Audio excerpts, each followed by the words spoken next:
ओम गणेशाय नमः। फ्रेंड्स, स्वागत है आप सभी का इस चैनल पर। फ्रेंड्स, आज हम बात करेंगे माघ के महीने में पड़ने वाले गणेश चतुर्थी, तिलकुट चतुर्थी के बारे में। भगवान गणेश की पूजा किस प्रकार करें। फ्रेंड्स, भगवान गणेश की पूजा में लाल रंग की चीज़ों का विशेष महत्व है। तो एक छोटी सी टेबल ली है, टेबल पे लाल रंग का वस्त्र बिछा दिया है। भगवान गणेश की स्थापना करेंगे। तरीके से फूलों का आसन दे करके भगवान श्री गणेश को बैठाएंगे। भगवान गणेश को विराजमान कर देंगे। फूलों का आसन दे करके भगवान महादेव माता पार्वती को विराजमान करेंगे। फ्रेंड्स, भगवान महादेव जी माता पार्वती जी विराजमान हो गई। फूलों का आसन दे करके दीप की स्थापना करेंगे। देखिए, आपके यहाँ अगर घी का दीपक जलाया जाता तो आप घी का दीपक जलाएं, अगर तेल का जलाया जाता हो या तिल के तेल का जलाया जाता हो तो आप उसका जलाएं। हम लोगों के यहाँ भगवान गणेश की पूजा में सरसों के तेल की ही दीपक जलाए जाते हैं। गणेश चतुर्थी व्रत की कथा भी रख देंगे पूजा के स्थान पे। देखिए फ्रेंड्स, अर्घ देने के लिए अगर आपके पास चांदी के लोटे हों तो आप चांदी के लोटे में रख सकती हैं, नहीं तो आप स्टील के लोटे में अर्घ दें। अर्घ देने चंद्रमा को अर्घ देने के लिए लोटे में हमने स्वास्तिक बना दिया है। मौली कंठ पे मौली लपेट देंगे इस तरीके से।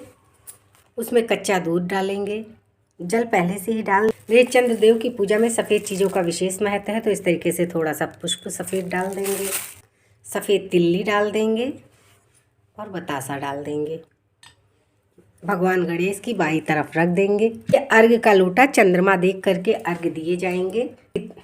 देखिए, चौथ तिथि की वजह से हम लोगों के यहाँ सारी चीज़ें 4-4 की मात्रा में चढ़ाई जाती है। तो 4 ढीली गुड़ है और 4 गंजी है। इस तरीके से भगवान गणेश के सामने रखेंगे। पूजा में सफ़ेद तिल रखेंगे। पूजा में सफ़ेद तिल के लड्डू बनाए जाते हैं। डेमो के तहत आपको दिखा रही हूँ। अब तिल 1.25 किलो, 2.25 किलो, 5.25 किलो सवा लगा करके रखे जाते हैं। सकट चौथ की पूजा में हम लोगों के यहाँ चावल भी रखे जाते हैं, तो सवा लगा करके रखे जाते हैं। डेमो के तहत थोड़ा थोड़ा दिखा रही हूँ आपको इस तरीके से। हाथों में पुष्प लेकर के और इस तरह के आह्वान करेंगे कि प्रभु, आप मेरे इस पूजा में शिव के पूरे परिवार समेत आप आकर के विराजमान होइए। मेरे पूजा पाठ भक्ति आराधना साधना को आप स्वीकार कीजिए। इस तरीके से फिर पुष्प को हम भगवान गणेश के आगे समर्पित कर देंगे। फ्रेंड्स, सबसे पहले भगवान गणेश को स्नान कराएंगे।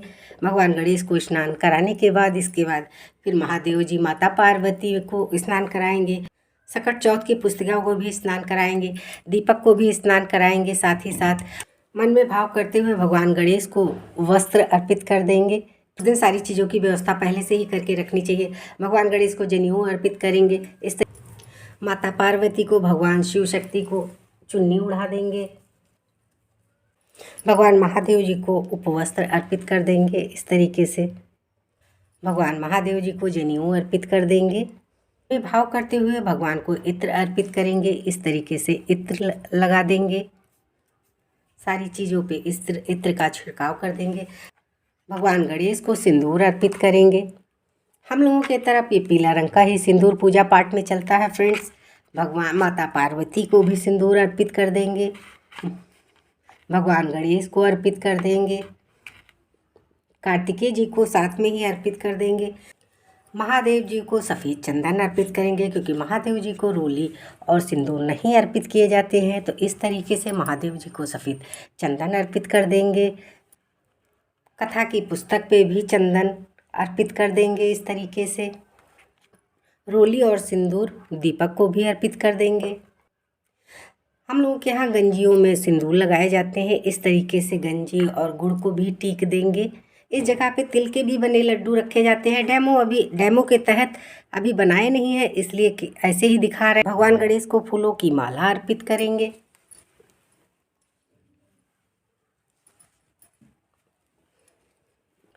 महादेव जी को सफ़ेद पुष्प अर्पित करेंगे, क्योंकि महादेव जी को सारी चीज़ें सफ़ेद ही चढ़ती हैं। इस तरीके से माता रानी को भी चढ़ा देंगे। इस पे भी पुष्प अर्पित कर देंगे।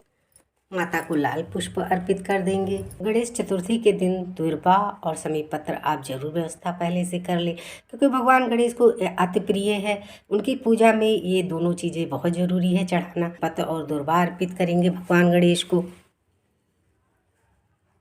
देंगे। समीप पत्र महादेव जी को भी अर्पित किए जाते हैं। इस तरीके से समीप पत्र भी अर्पित कर देंगे। भगवान को भोग प्रसाद में केला अर्पित करेंगे। भोग प्रसाद अर्पित करने के बाद इसके बाद जल अर्पित कर देंगे। भगवान मैंने आपको भोग प्रसाद कराया है, अब आपको हम जल अर्पित करते हैं। जल आपको पिला रहे हैं, मन में भाव करते हुए जल अर्पित कर देंगे। देखिए, पूजा करने के बाद हाथों में तिल लेकर के फिर हम कथा पढ़ेंगे। कथा 1 करें 4 करें, जितनी भी इसमें पुस्तक में लिखी हो, कथा करने के बाद फिर जब कथा खत्म हो जाए तो उस तिल्ली को भगवान गणेश के आगे इस तरीके से समर्पित कर देंगे। कथा खत्म होने के बाद फिर अग्यारी देंगे, क्योंकि इस पूजा में अग्यारी देना बेहद ज़रूरी होता है। इस तरीके से धूप दिखा देंगे। सभी देवी देवताओं को धूप दिखाते हुए मन ही मन में भगवान गणेश का हम जाप करते रहेंगे। भगवान गणेश हमारे संतान की लंबी आयु दे, दीर्घ आयु दे। पूजा में अपने सामर्थ्य के अनुसार दक्षिणा आप जरूर चढ़ाएं। इस तरीके से दक्षिणा अर्पित कर देंगे। देखिए, सकट चौथ की पूजा में अग्यारी देना बेहद शुभ माना जाता है, तो इस तरीके से अग्यारी को हम सुलगा लेंगे। गाय के उपले पे अग्यारी दी जाती है। इस तरीके अग्यारी सुलगा करके 4 बार अग्यारी को शुद्ध कर लेंगे। इस तरह शुद्ध करते हुए अग्यारी को रोली और सिंदूर से टीक देंगे। इस तरीके से काले तिल, गुड़, घी और धूप की लकड़ी से अग्यारी देंगे फ्रेंड्स, क्योंकि अगर आपके संतान के ऊपर किसी प्रकार का कष्ट हो, वो कष्ट दूर हो जाता। इस माघ के महीने में काले तिल की अग्यारी हम जरूर देंगे। तो इस तरीके से ओम गणेशाय नमः, ओम गणेशाय नमः, इस तरीके से भगवान गणेश को अग्यारी देते हुए भगवान मन ही मन में कि भगवान मेरे संतान पर आई हुई किसी भी प्रकार की विघ्न बाधा को माफ़ करें। तो भगवान से इस तरीके से फ्रेंड्स अग्यारी उस दिन आप ज़रूर दें, क्योंकि भगवान अग्यारी पा करके बेहद प्रसन्न होते हैं। माघ के महीने में काले तिल की अग्यारी देना बेहद शुभ होता है। आप इस तरीके से अग्यारी दें। फिर 4 बार इस तरीके से अर्पित कर देंगे। अग्यारी देने के बाद फ्रेंड्स फिर भगवान गणेश की आरती करेंगे। आरती आप लोगों को मालूम है, जय गणेश जय गणेश जय गणेश देवा, माता की पार्वती, पिता महादेवा। इस तरीके से भगवान गणेश की आरती करेंगे, महादेव जी की आरती करेंगे। आरती करने के बाद इस तरीके से आरती को ठंडा कर लेंगे। ठंडा करने के बाद सारे देवी देवताओं को आरती दिखा देंगे फ्रेंड्स। फिर अग्यारी देने के बाद फ्रेंड्स आरती करने के बाद फिर हम चंद्रदेव को, जब रात में चंद्रदेव निकलेंगे, चंद्रदेव जी को अर्घ दें। अर्घ देने के बाद फ्रेंड्स फिर आकर के भगवान गणेश से, माता पार्वती से, भगवान शिव से क्षमा प्रार्थना मांगे। वो यदि हमसे जाने अनजाने में कोई भूल हो तो मुझे माफ़ कर देना। इस तरीके से फ्रेंड्स बहुत सरल विधि से गणेश चतुर्थी की पूजा विधि है। आई होप कि आपको ये मेरी ये पूजा विधि पसंद आई हो। मेरे वीडियो को आप लाइक करें, चैनल को सब्सक्राइब करें। धन्यवाद।